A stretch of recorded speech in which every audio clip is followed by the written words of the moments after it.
oldu kelle mayalarlığı. Bunlar dildi götürdüler, ne oldu mal durdular. Rəqiblərim məlum oldu kelle mayalarlığı.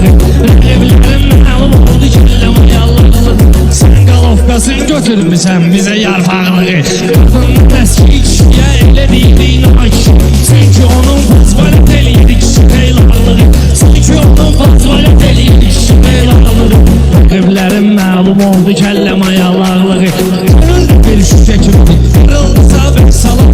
Yetiştirirsən yenə üstündədir saxlanlığı.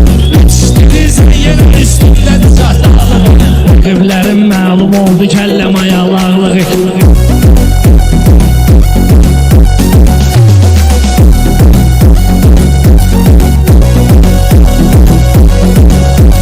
Rəqiblərim məlum oldu kelle mayalarlığı.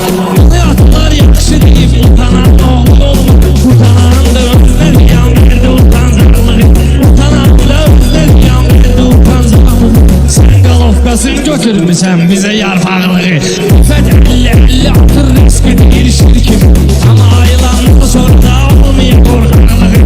Ama ayılandan sonra da olmaya qorxanlığı.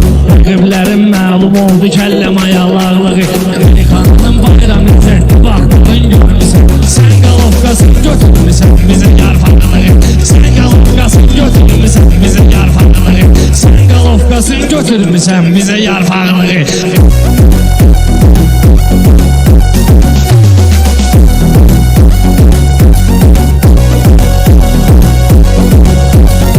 Rəqiblərim məlum oldu kelle mayalarlığı.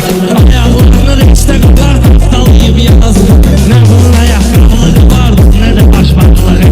Nə bunun ayaqqabılığı vardı, nə də başmaqlığı.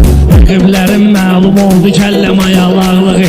Kapıdan çıxaq bağda gidək üzüm dedim süzüysün. Sənə üzümün güləsini verdim, sənə sağlamlığı. Sənə üzümün güləsini verdim, sənə saflığı. Rəqiblərim məlum oldu kelle mayalarlığı.